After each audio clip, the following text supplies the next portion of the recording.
Mom, Merry Christmas. The words dropped into the silence of the velvet garden like stones into still water. Every head turned. The restaurant was Seoul's most exclusive. Gangnam elite, politicians, CEOs, people who didn't notice interruptions. They noticed this. A 5-year-old Korean girl stood beside a table where a black woman sat alone.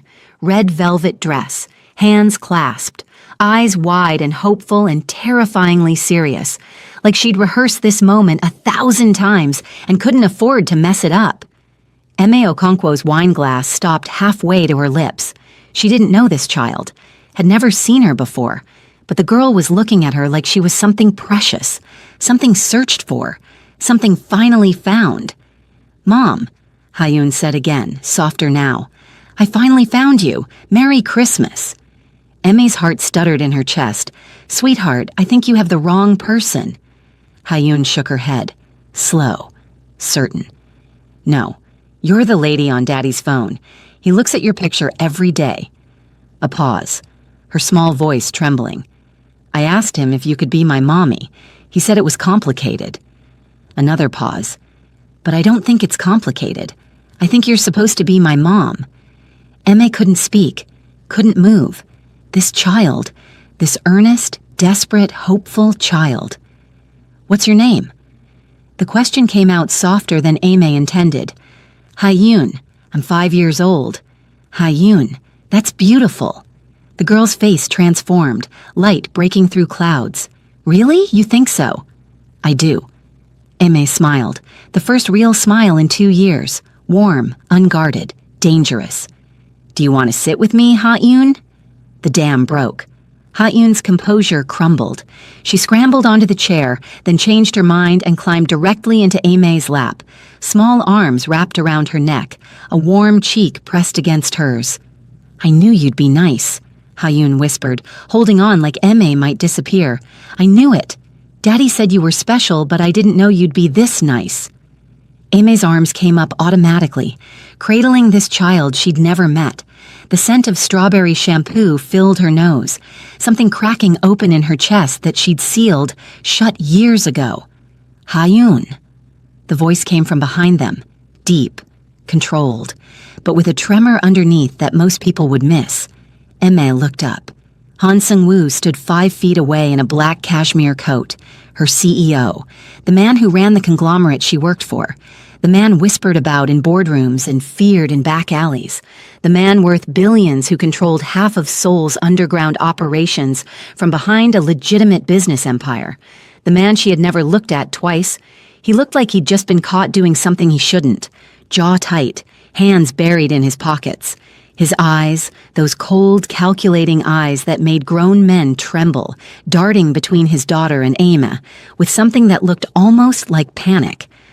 "I apologize," he said, voice carefully measured. "She saw you through the window, walked in before I could stop her." Ha-eun tightened her grip on Eme's neck. "I'm not sorry, Daddy. I found her." A waiter appeared, nervous, sweating. "Mr. Han, sir, your table is ready. The private room you requested." "Cancel it." The waiter blinked. "Sir?" Seung-woo's eyes hadn't left Eme's face. "I said cancel it." He took a step closer, then another. Then he did something that made his 2 bodyguards exchange confused glances. He bowed. Han Seung-woo, the man who bowed to no one, lowered his head to a woman who had never given him the time of day. "Please," he said quietly, "will you let us join you for dinner? It's Christmas Eve. My daughter doesn't have anyone, neither do I." Eme stared at him. 2 years. She had worked at Han Industries for 2 years, seen this man in meetings, in elevators, in hallways, and every single time she had looked right through him, not because she was rude, not because she thought herself better, but because Eme Okonkwo had stopped seeing men a long time ago. The story didn't start in this restaurant. It started 2 years ago with a betrayal that broke her completely. Eme met Toby when she was 24. Charming, handsome, gap-toothed smile. The kind of man who made you feel like the only woman in the room when he looked at you. He had a laugh that made her feel safe. 6 years. 6 years of "I love you." 6 years of future plans, 6 years of believing she had found her person. When her father got sick, Toby was there. When the diagnosis came back terminal, he held her. When she spent her savings on treatments that didn't work, he told her everything would be okay. When her father finally passed, she was broken. The funeral planning fell entirely on her shoulders. Siblings scattered across the world. Mother too grief-stricken to function. Aimee did everything. Selected the casket, coordinated with the church, chose the hymns, the flowers, the program, handled relatives who came with demands, fed people who came to mourn, smiled when she wanted to scream. Through all of it, Toby wasn't there. "My grandmother is very sick," he told her on the phone, voice heavy with what sounded like grief. "I have to go to the village. I'm so sorry, baby. You know I'd be there if I could." She understood. Family emergencies don't wait. "Her burial is taking more planning than I expected," he said a week later. "I might not make it back in time for your father's funeral. Please forgive me." She cried. She forgave him. Because that's what you do when you love someone. She buried her father without the man she loved by her side. A week later, Toby finally called. "I'm in Lagos. Can I come over? I've missed you so much." He showed up that night. Tired eyes, sad smile. He held her, made love to her, whispered that he was sorry for not being there, promised to make it up to her. He stayed the night, left the next morning with a kiss on her forehead. 2 days later, Aimee was scrolling through Instagram when she saw it. A wedding. His wedding. Toby in a white suit, standing at an altar she didn't know existed, smiling at a bride who wasn't her, surrounded by family and friends who had watched him commit to another woman, while Aimee sat at home still grieving her father. The caption read, "Finally married to the love of my life. God is good." The bride? His business associate. The woman he'd introduced to Aimee once at a party. The woman he said meant nothing. Aimee went through the photos with trembling hands. The engagement party, held the same week her father was in the ICU, the traditional wedding, held 2 days after her father's funeral. While she was burying her father, he was paying bride price for another woman. The church wedding. The day after he left her bed. There was no sick grandmother. There was no village burial. He had used her. She had spent weeks planning her father's funeral, crying on the phone to him about casket prices and burial plots and family drama. And he had listened, taken notes, used her pain as a blueprint for his own wedding. Aimee didn't call him, didn't scream, didn't demand answers. She simply closed a door inside herself and never opened it again. That was 2 years ago. Some pain changes you completely. If you felt what Aimee felt, that kind of betrayal that makes you shut down, just drop a heart in the comments. You're not alone. And stay with me, because what happens next in that restaurant, you need to see it. Since then, Aimee had rebuilt herself from the ashes, threw herself into work with a ferocity that scared her colleagues. When she saw a job opening at Han Industries in Seoul, she applied without hesitation. She needed distance, a new country, a new life. She got the job. 18 months later, she was promoted 3 times, learned Korean to add to the English, Igbo, and French she already spoke, became the youngest director of international relations at Han Industries. Brilliant, untouchable, respected, completely numb. Men asked her out. She declined. Colleagues tried to set her up. She refused. Her mother called from Nigeria begging her to try again. She changed the subject. Aimee didn't hate men, she just didn't see them anymore. They existed in her peripheral vision like furniture, functional, present, irrelevant, including her CEO. Han Seung-woo noticed Aimee on her first day at the company. She walked into the orientation meeting late. Traffic, she explained without a hint of apology. Every head turned. Not just her beauty, though she was undeniably stunning. It was the way she carried herself, like she had already decided she belonged here and everyone else just needed to catch up. He watched from the back of the room. She asked smart questions, challenged a point the HR director made about company policy, didn't back down when the room went quiet. Interesting, he thought. That was the last coherent thought he had about her. Over the following months, Seung-woo found himself doing things that confused his staff.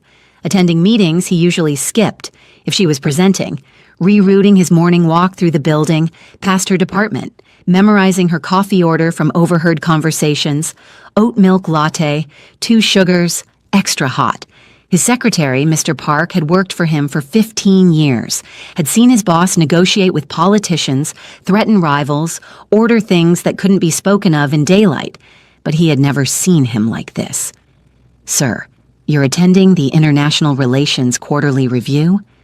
Mr. Park couldn't hide his surprise. "Is there a problem?" "No, sir. It's just you've never attended that meeting before." "I'm attending now." Seung-woo sat in the back of the conference room and watched A-Mei command the presentation like she was born for it, switched between English and Korean when addressing different stakeholders, shut down a condescending question from a senior VP with a smile that didn't reach her eyes. She was magnificent, and she didn't look at him once, not when he walked in, not when he sat down, not when he was the only one who didn't clap at the end because he was too busy staring. She looked at everyone else, smiled at the junior associates, thanked the AV technician by name, laughed at something her colleague whispered. But Seung-woo? He might as well have been invisible. It started to drive him crazy. He wasn't used to being ignored. He was Han Seung-woo. People trembled when he entered rooms. Women threw themselves at his feet. Business rivals couldn't meet his eyes. But this woman, this beautiful, brilliant, maddening woman, looked through him like he was made of glass. He tested it. One day, he deliberately stepped into an elevator just as she was stepping out. Their shoulders almost touched. Any normal employee would have jumped back, apologized profusely, maybe fainted. A-Mei said, "Excuse me, sir," in the same tone she'd use for a door that was in her way, kept walking. "Sir." That word started haunting him. She called everyone else by their names. He'd heard her. "Good morning, Minjun." "Suyeon, did you get my email?" "Jaewon, how's your daughter?" But him, always sir, always professional, always that wall.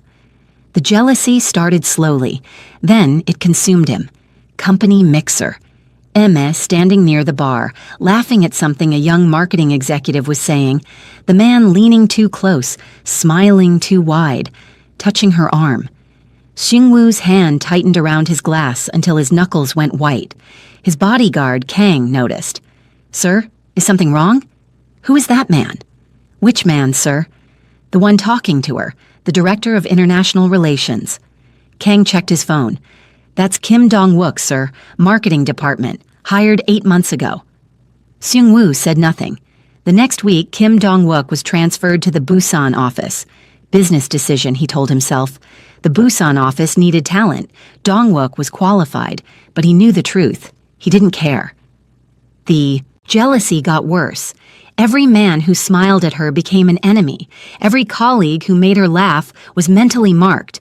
Seung-woo started keeping track. Who talked to her? For how long? About what? He was losing his mind. He knew it. He didn't care. Product launch. A foreign investor kissed her hand in greeting. European custom. Nothing inappropriate. A-Mei smiled politely. Seung-woo excused himself from a conversation with the mayor and walked directly to them. "Mr. Lindqvist," he said, interrupting without apology, "I need to discuss the shipping contract." The investor blinked. "Now? We're in the middle of—" "Now." He practically dragged the man away, left A-Mei frowning in confusion. His deputy CEO, watching from across the room, turned to Mr. Park. "Did the boss just cockblock that Swedish investor?" Mr. Park sipped his champagne. "I didn't see anything." The photos started by accident. Seung-woo was reviewing security footage from a company event, legitimate work, checking for potential threats. Then he saw her on the screen, smiling at something off camera, the light catching her cheekbones just right. He took a screenshot, just one, then another, then more. From company photos, from press events, from the website's staff directory. He collected them like a man dying of thirst hoarding water. His phone became a shrine to a woman who didn't know he existed. He looked at those photos every night, studied the curve of her smile, the way her natural hair framed her face, the quiet strength in her eyes that made him feel weak. Han Seung-woo had built an empire on control. This woman had made him lose all of it without even trying. Ha-eun found out because 5-year-olds have no concept of privacy. Sunday morning, Seung-woo lying on the couch in his Hanam-dong penthouse, scrolling through his phone while Ha-eun was supposed to be watching cartoons. He didn't hear her little feet padding across the floor until she was already leaning over his shoulder. "Daddy, who's that pretty lady?" He almost dropped the phone. "No one, just someone from work." Ha-eun climbed onto his lap and grabbed the phone before he could stop her, swiped through the gallery, photo after photo of the same woman. "Daddy, she's in all your pictures. Is she your friend?" "Ha-eun, give that back. She's so pretty. I like her hair. It's so fluffy and pretty, like the ladies in Daddy's African art books." Ha-eun looked up at him with those enormous eyes. "Daddy, can she be my mommy?" Seung-woo's heart cracked right down the middle. "It's not that simple, princess." "Why not? You like her. I can tell because you look at her the way Pororo looks at Krong." He was being compared to a cartoon penguin by his own daughter, based on his stalker-level photo collection, Rock Bottom. "She doesn't know me," he admitted quietly. "I mean, she knows who I am, but she doesn't see me." Ha-eun thought about this with the intense concentration only children can muster. "Then we should meet her," she declared, "so she can see you." "It's not that easy, baby." "Why not?" "Because I'm terrifying and she's perfect, and I've already transferred 3 men who smiled at her, and I'm fairly certain I'm going insane." "Grown-up stuff," he said instead. Ha-eun pouted. She didn't forget. Christmas Eve arrived like any other day in the Han household. No decorations, no tree, no presents. Seung-woo didn't celebrate Christmas. What was the point? His wife had left when Ha-eun was a year old, walked out without a word, moved to Singapore with some tech entrepreneur, never looked back. Ha-eun didn't even remember her.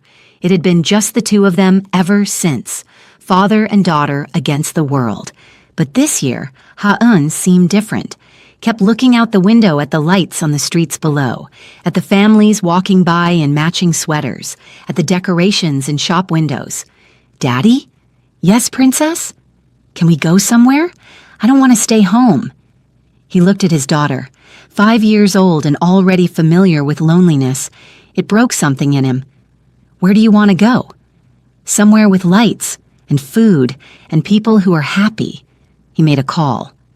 20 minutes later, they were in the car heading to the Velvet Garden in Gangnam. He'd chosen it specifically because it was far from anywhere Ma might be. He needed one night without thinking about her, one night to just be a father. The universe had other plans. The moment they walked in, Ha-eun spotted her. Emma sitting alone by the window, glass of red wine, staring out at the Christmas lights with an expression that Seung-woo recognized. Loneliness. She was lonely, too. His heart ached. She wore a simple emerald green dress that made her brown skin glow, her hair styled in beautiful locks that framed her face. Even sad, she was the most stunning woman he'd ever seen. "Daddy," Ha-eun whispered, tugging his hand. "Daddy, that's her. That's the phone lady." His blood ran cold. "Ha-eun, no!" But his daughter had already slipped her hand from his. She didn't run. She walked, slowly, deliberately, like she was approaching something sacred. Seung-woo watched, frozen, as his 5-year-old daughter approached the woman he'd loved in silence for 2 years. Watched her stop beside the table, watched her clasp her hands in front of her, the way she did when she was nervous. Then he heard it. "Mom, Merry Christmas." Soft, hopeful, quiet. His heart stopped. Now here they were. Emma, wide-eyed and confused, with a child curled in her lap who refused to let go. Seung-woo standing before her with his pride in shreds, asking to share a meal. "Please," he said again, "just dinner. It's Christmas Eve." Emma looked at the little girl in her arms, Ha-eun gazing up at her with pure adoration, the kind of adoration Emma hadn't received from anyone in years. Something cracked in her chest. "Okay," she heard herself say, "one dinner." The dinner was awkward at first. Seung-woo sat across from Emma, hyper-aware of every movement she made, the way she tucked her hair behind her ear, the way her fingers wrapped around the wine glass, the way she smiled at Ha-eun, a real smile. not the professional mask she wore at work. Ha-yoon sat beside Aimee, chattering away like she'd known her whole life. "Do you like Christmas? I like Christmas, but we don't celebrate it because Daddy says it's just another day. But I think it's special because there are lights everywhere and everyone looks happy and—" "Ha-yoon," Seung-woo said gently, "let Ms. Aimee eat." "It's okay," Aimee said. For the first time in 2 years, she looked at him. Really looked at him. "She's sweet." He forgot how to breathe. "She likes you," he managed. "She's been asking about you for weeks, ever since she saw your photo." Emma's brow furrowed. "My photo?" The silence stretched. He could lie, make something up, but he was tired of hiding. "I have pictures of you, on my phone." He forced himself to hold her gaze. "I know how that sounds. I know it's inappropriate. But I've been watching you for 2 years, and I didn't know how to talk to you. You never looked at me. Not once." Aimee stared at him. "I look at everyone," she said slowly. "I look at you." "No." He shook his head. "You look through me, like I'm not there. You smile at the security guard. You remember the cleaner's birthday. But me? I'm just Sir. I'm furniture to you." Aimee opened her mouth to argue. Stopped. Was he right? She thought back to all their interactions. The meetings, the elevators, the company events. He was always there, she realized. Always somewhere nearby. But she had never once registered him as a person, because she had stopped seeing men as people a long time ago. "I didn't notice," she admitted quietly. "I know." No accusation in his voice, just resignation. "I figured it was something I did wrong. I've spent 2 years trying to figure out what." Ha-yoon looked between them, confused by the heavy energy. "Daddy? Why are you sad?" "I'm not sad, Princess." "Yes, you are. You have your sad face." She turned to Aimee. "He makes that face when he looks at your pictures, too." Aimee's heart did something it hadn't done in years. It moved. After dinner, they walked through the restaurant's rooftop garden. Seoul sparkled below them, Christmas lights twinkling across the city skyline. Ha-yoon ran ahead, chasing snowflakes that had just started to fall. "Can I ask you something?" Seung-woo said. "Yes." "Why? Why don't you see men? It's not just me, I've watched you. You keep all of us at distance. Why?" The question should have made her defensive. Instead, she felt tired of carrying this alone. His name was Toby. She told him everything. The 6 years, the promises, her father's death, the funeral she planned alone, the grandmother who was never sick, the wedding she discovered on Instagram, the realization that he had used her grief as a template for his new life. By the end, her eyes were wet. She hadn't cried about Toby in 2 years, hadn't allowed herself to. Seung-woo listened without interrupting. When she finished, his jaw was tight with barely contained rage. "What's his full name?" "What?" "His full name. Where does he live? Where does he work?" Aimee frowned. "Why?" "Because men like that shouldn't be allowed to breathe peacefully. Because what he did to you was evil. Because—" He stopped himself, took a breath. "Because you deserve someone who would crawl through fire just to see you smile. And he threw that away." She stared at him. This man, this feared, powerful, dangerous man, shaking with anger on her behalf. "You can't kill him," she said. "I wasn't going to kill him." A pause. "Probably." A laugh escaped her. Small, surprised, rusty from disuse. His whole face changed. He looked at her like she'd given him a gift. "You laughed." "Don't make it weird." "I'm not, I just—" He ran a hand through his hair. "I've never heard you laugh before. It's beautiful." "Now you're making it weird." Ha-yoon came running back, grabbing both their hands. "Daddy, look at the snow. Can we make snow angels? Can we? Please?" She stood between them, holding both their hands, beaming up at them like this was the most natural thing in the world. Something shifted in Aimee's chest. This wasn't supposed to happen. She wasn't supposed to feel anything. But this little girl with her boundless joy, and this man with his desperate, quiet love, they were cracking open something she had sealed shut. They went back inside when Ha-yoon started yawning. "I should get her home," Seung-woo said. She'll fall asleep in the car. Of course. He hesitated. Will I see you at work? I mean, will you actually see me at work? Emma considered the question, considered him. Yes, she said finally. I'll see you. The hope that flared in his eyes made her chest tight. And maybe, she couldn't believe she was saying this, maybe you could show me those photos, the ones on your phone. He laughed, low, embarrassed. I'm deleting those tonight. Don't. I want to see which ones you picked. Ha-Yoon, half asleep against her father's shoulder, lifted her head. Are you coming home with us? Ha-Yoon. Seung-woo started. Not tonight, Emma said gently, but maybe another time. Promise? Emma looked at this little girl who had walked up to her so quietly, so hopefully, and called her mom, who had chosen her based on nothing but photos and a father's devotion. Promise. Ha-Yoon smiled and snuggled back into her father's neck. Merry Christmas, Mom, she mumbled sleepily. Emma's eyes burned. Merry Christmas, sweetheart. Seung-woo carried his daughter to the car. His bodyguards materialized from wherever they'd been hiding, opening doors, falling into position. Before he got in, he turned back to Ime. Thank you, he said, for seeing me, even if just for tonight. You're hard to miss, she admitted. I think I just wasn't looking. And now? She met his eyes. Really met.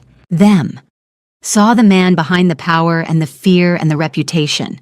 Saw someone just as broken as her, hiding it behind walls of control. Now I'm looking. He smiled. A real smile. The first one she'd ever seen from him. Merry Christmas, M.A. Merry Christmas, Seung-woo. She watched the black car pull away into the night, red taillights disappearing into the Seoul traffic, snowflakes dancing in its wake. Then she turned and walked back into the restaurant to get her things. Her phone buzzed, a message from an unknown number. This is Seung-woo. I got your number from company records. Is that inappropriate? It's probably inappropriate. I'm sorry. But I wanted to say thank you again. Tonight was the best Christmas I've had in years. Ha-Yoon is already asking when she can see her mom again. I told her to be patient. But honestly, I want to know too. Emma read the message 3 times. Then she did something she hadn't done in 2 years. She smiled while thinking about a man. If you've been hurt like Emma and had to choose whether to try again, you know how heavy that moment is. Drop a comment. What would you do? Do you think Emma should reply to that text? Team, give him a chance, or team, take it slow? Let me know. The drive back to her apartment felt different. The streets looked the same. The Christmas lights still sparkled. But something inside her had shifted. Back in her apartment, Emma stared at her phone. The message from Seung-woo glowed on the screen. She read it once, twice, 3 times. Then she looked at her empty apartment, the silent walls, the life she'd built around being alone. She made a decision. Her fingers hovered over the keyboard. Then she typed, "Your address. I'm coming over." The reply came in seconds. Hanam-dong, Tower Palace 3, Penthouse. Security will be expecting you. Then another message. Are you sure? It's 2 a.m. She grabbed her coat. The drive to Hanam-dong took 20 minutes. 20 minutes of her heart hammering in her chest. 20 minutes of second-guessing herself. 20 minutes of wondering if she'd completely lost her mind. She didn't turn back. When she pulled up to the building, the security guard's eyes went wide. Ms. Emma, it's 2 a.m. I know what time it is. Penthouse, Mr. Han. The guard picked up the phone, spoke quietly, hung up looking stunned. He says to send you up immediately. The elevator ride felt like an eternity. When the doors opened directly into the penthouse, Seung-woo was standing there. He'd changed out of his suit into a simple black t-shirt and sweatpants. His hair was messy like he'd been running his hands through it. He looked vulnerable in a way she'd never seen. Emma? His voice was rough, confused, hopeful. I thought you were... I couldn't sleep. Neither could I. They stood there, 3 feet apart, staring at each other. I don't know what I'm doing here, she admitted. I just knew I couldn't sit in that apartment alone thinking about what if. Before he could respond, a small voice came from down the hallway. Daddy? Who's at the door? Ha-Yoon appeared in princess pajamas, rubbing her eyes. She looked at Emma. Her whole face lit up like someone had plugged her into an electrical socket. "Mom!" She ran, full speed, no hesitation. Aimee caught her. Ha-eun wrapped her arms and legs around her like a koala, burying her face in Aimee's neck. "You came back," Ha-eun whispered. "I prayed you would come back, and you did." Aimee's eyes burned. "You prayed for me?" "Every night. I asked God to send me a mom for Christmas, and he sent you." Something inside Aimee shattered completely. She looked at Seung-woo over Ha-eun's head. He was frozen, watching them with an expression she couldn't quite name. "Can I stay?" she asked quietly. "Just for tonight. Just for Christmas." "You can stay forever," he said. Ha-eun refused to let go of Aimee, clung to her like Aimee might disappear if she loosened her grip even a little. "I can't sleep now," Ha-eun announced. "I'm too excited. Mom is here. Mom is here." Aimee laughed, that rusty, beautiful laugh that Seung-woo loved. "It's 2 a.m., sweetheart. You need to sleep." "But it's Christmas. Almost Christmas. Ha-eun checked the wall clock. 5 hours, it's Christmas. Seung-woo rubbed his face. "Ha-eun, we talked about this. We don't—" "Wait." Aimee set Ha-eun down and looked around the penthouse. Beautiful, minimalist, expensive, cold. No tree, no lights, no decorations, nothing that said a child lived here, nothing that said Christmas existed. "You really don't celebrate?" she asked. Seung-woo's jaw tightened. "What's the point? It's just me and Ha-eun. She's too young to—" "She's 5. She's exactly the right age." Aimee turned to Ha-eun. "Do you want Christmas?" Ha-eun's eyes went huge. "Can we? Can we really?" "Yes." "Aimee..." Seung-woo started. She turned to him. "Do you trust me?" "Yes." "Then get your shoes on. You're going shopping." He blinked. "Now? It's 2 a.m. "You're Han Seung-woo. You can get stores to open." What?" She pulled out her phone and started making a list. Christmas tree. The biggest one you can find. Lights. White lights. Colored lights. I want all the lights. Ornaments. Tinsel. A star for the top. And gifts. Gifts? For Ha-eun. Whatever a 5-year-old would want. Dolls, books, art supplies, dress-up clothes. I don't know. You're her father. Figure it out. "Aimee, the stores are closed." She looked at him. Really looked at him. "Are they closed for you?" Seung-woo stared at her. Then something shifted in his expression. He pulled out his phone and made a call. "Mr. Kang, I need you to wake up the manager of Shinsegae department store. Yes, now. Tell them I need the store opened immediately. No, I don't care. Yes, full access. Christmas section and children's toys. 30 minutes. He hung up and looked at Aimee. "Anything else?" She smiled. "Food. Breakfast ingredients. Pancake mix. Eggs. Bacon. Fruit. Hot chocolate. Whipped. Cream. The works. Done." He made another call. Ha-eun was bouncing on her toes. "Are we really having Christmas? Really?" "Really," Aimee promised. Seung-woo was already putting on his coat, barking orders into his phone. His driver was being woken up. His security team was mobilizing. The most feared man in Seoul was being sent on an errand by a woman he'd loved in silence for 2 years. He'd never looked happier. Y'all. If you think a Mafia boss going Christmas shopping at 2 a.m. is peak romance, smash that like button and comment "Best Christmas Ever" if you're already invested. Stay with me because this is about to be magical. The moment Seung-woo left, Aimee and Ha-eun got to work. "Okay, princess, show me where your art supplies are." "I have crayons." "Perfect, we're making decorations."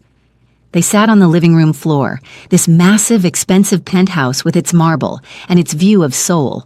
They made paper snowflakes. Ha-eun showed Aimee how she liked to cut hers. Aimee showed Ha-eun how her mother taught her to make them back in Nigeria. "Your mommy taught you?" Ha-eun asked softly. "Yes, a long time ago." "Do you miss her?" "Every day." Ha-eun was quiet for a moment, folding paper carefully. "I don't remember my first mom. Daddy says she left when I was little." Emmy's heart ached. "I'm sorry, baby." "It's okay. I don't think she was supposed to be my mom anyway." Ha-eun looked up with those serious 5-year-old eyes. I think you are. That's why I found you. God was just waiting for the right time. Emma pulled her close and kissed the top of her head. They made chains out of construction paper, colored pictures to hang on the walls, sang Christmas songs, Ha-yoon teaching Eme Korean carols, Eme teaching Ha-yoon ones from Nigeria. By the time Seung-woo returned 2 hours later, they had transformed the living room into an explosion of 5-year-old Christmas joy. The elevator doors opened. Seung-woo stepped out, followed by 6 men carrying everything. A Christmas tree that barely fit through the door. Boxes and boxes of lights. Bags full of ornaments. Shopping bags from the toy section that looked like he'd bought out half the store. Ha-yoon screamed with joy. "Daddy, you got everything!" Eme stood up, brushing paper scraps off her dress. She looked at Seung-woo. This powerful man who'd just mobilized half of Seoul at 2 a.m. because she asked him to. "You actually did it," she said softly. "You asked me to." He set down the bags he was carrying. "I'd do anything you asked me to." Their eyes held. "Mr. Han." One of the bodyguards cleared his throat. "Where do you want the tree?" Eme clapped her hands. "Okay, everyone. We're decorating this penthouse like it's never been decorated before. Seung-woo, get the lights untangled. Ha-yoon, start opening ornaments. Gentlemen." She turned to the 6 very dangerous-looking men. "You're on tree duty. Get that thing standing." The bodyguards looked at their boss. Seung-woo was trying not to smile. "You heard her. Move." What followed was possibly the most surreal Christmas decorating session in Seoul's history. 6 Mafia enforcers arguing about the best way to secure a Christmas tree, while a 5-year-old directed them like a tiny tyrant. Han Seung-woo, who ran an empire built on fear, crouched on the floor untangling light strings, while Eme stood over him offering color coordination advice. "More lights on the bottom." "There are already lights on the bottom." "More lights." "This is excessive. It's Christmas. Excessive is the point." Ha-eun was in heaven. She hung ornaments with serious concentration, making sure each one was perfectly placed. When she couldn't reach high enough, one of the bodyguards, a man nicknamed the Hammer, who'd broken more bones than he could count, lifted her onto his shoulders so she could place the star on top. "Higher, Mr. Hammer, higher!" "Kid, if I go higher, you'll hit the ceiling." "Just a little bit more." Eme supervised everything, moving from task to task, adjusting here, directing there. She made them string lights across every window, hang decorations in the hallway, put candles on every surface. "This penthouse is going to look like Christmas threw up in here," Seung-woo observed.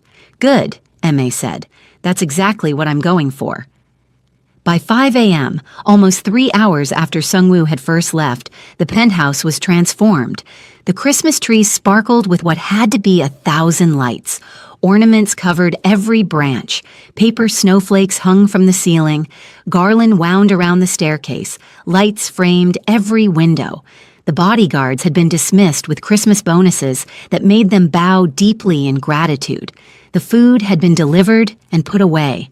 Ha-eun was crashed on the couch, finally defeated by exhaustion, covered in a blanket with a smile on her sleeping face. Eme and Seung-woo stood in the middle of the living room, surrounded by their work. "This is insane," he said quietly. "This is Christmas. I haven't celebrated Christmas in 4 years. Why not?" He was quiet for a long time. "Because the last Christmas I celebrated, my wife left the next morning, packed a bag while Ha-yoon and I were sleeping and just disappeared. No note, no explanation, just gone." Eme turned to look at him. "Christmas became the day before everything fell apart," he continued. "So I stopped celebrating, stopped pretending joy was possible. And now?" He looked around the penthouse, at the lights, the decorations, his sleeping daughter, the woman who'd walked into his life tonight and demanded he remember what hope felt like. "Now I think maybe I was wrong." Eme stepped closer to him. "Your daughter prayed for a mom for Christmas. Did you pray for anything?" "No." "Why not?" "Because I'd already seen what I wanted and she wouldn't look at me." Eme reached up and touched his face, the first time she'd ever touched him on purpose. "I'm looking now." "I know." His hand came up to cover hers. "Why?" "Because a 5-year-old saw something I was too broken to see. Because you sent your entire security team Christmas shopping at 2 a.m. She took a breath. Because when I was sitting in that empty apartment tonight, I realized the door didn't crack open. You and Ha-yoon kicked it down. Emma, I'm not healed. I'm not ready. I'm probably going to mess this up in 50 different ways, but I'm here, and I'm trying. And if you're patient with me... He kissed her. Soft. Careful. Like she was something that might break. When they pulled apart, he rested his forehead against hers. I've been patient for 2 years, he whispered. I can be patient for 2 more, or 20, whatever you need. What if I don't need that long? Then I'll consider myself the luckiest man alive. Ha-yoon's sleepy voice came from the couch. Are you guys kissing? Gross. They jumped apart. Ha-yoon sat up, rubbing her eyes, grinning like she'd won the lottery. It's Christmas now, right? Can we open presents? Seung-woo checked his watch. It's 5:30 in the morning. So, it's Christmas. M.A. laughed. She's right. It's Christmas. They spent the morning opening presents. Ha-eun tore through her gifts with the pure, unfiltered joy that only children possess. Dolls and books and art sets and dress-up clothes covered the floor. M.A. made pancakes while Seung-woo pretended he knew how to help, but mostly just stood close to her, watching her move through his kitchen like she belonged there. They ate breakfast in their pajamas. M.A. borrowed one of Seung-woo's t-shirts that swallowed her whole. Ha-eun insisted on sitting between them. At some point, it started snowing outside. Real snow. Heavy and thick and perfect. Ha-eun pressed her face against the window. It's a snow Christmas. We've never had a snow Christmas. Want to go outside? M.A. asked. In our pajamas? Why not? So they did. They took the private elevator down to the building's garden. Seung-woo's penthouse came with a massive rooftop terrace. They ran around in the snow in their pajamas while Seoul slept, made snow angels, had a snowball fight where Ha-yoon and M.A. ganged up on Seung-woo. He chased M.A. around the garden while Ha-yoon cheered, caught her around the waist and pulled her close. Merry Christmas, he said against her hair. Merry Christmas. Ha-yoon crashed into both of them, wrapping her arms around their legs. Best Christmas ever. They stood there, the 3 of them, covered in snow, as Seoul woke up around them. And somewhere deep inside Eme Okonkwo, that door didn't just crack open. It opened completely. She looked at this man who had waited 2 years in silence, at this child who had chosen her with nothing but faith and hope. At this moment she never thought she'd have again. Maybe giving love another chance wouldn't destroy her. Maybe it would rebuild her. Maybe Toby had broken her heart.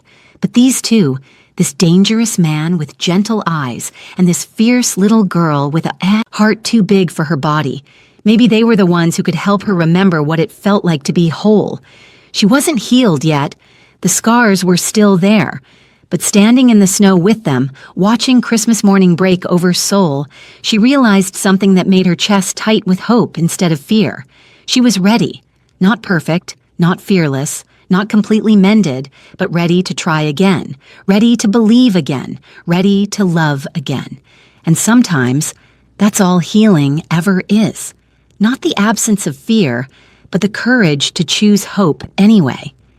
So here's my question for you. Would you give Han Seung-woo a chance after everything? Or is 2 years of not seeing someone too much to overcome? Drop your thoughts in the comments and tell me, Team Seung-woo or Team M.A. needs more time? If this story hit you different, I need you to do something for me. Hit that like button. Subscribe if you haven't already because you know I've got more stories coming. And drop a comment, Team Seung-woo or Team This is moving too fast. Be honest. I want to know what you think. And one more time, where are you watching from? Lagos, New York, London, Seoul, Tokyo? Let me know how far in the comments section this story traveled. Drop a Christmas tree if you believe in second chances. Drop a heart emoji if you think Ha-yoon is the real MVP of this story. And share this with someone who needs to believe that healing is possible. that the right people will see you even when you can't see yourself. Your story isn't over just because someone else wrote an ending you didn't want. Sometimes the family you need finds you when you've stopped looking. Sometimes it takes a 5-year-old and a mafia boss to show you what you couldn't see. Sometimes the best chapters are the ones you never saw coming. Until next time, keep believing. Merry Christmas, and I'll see you in the next story.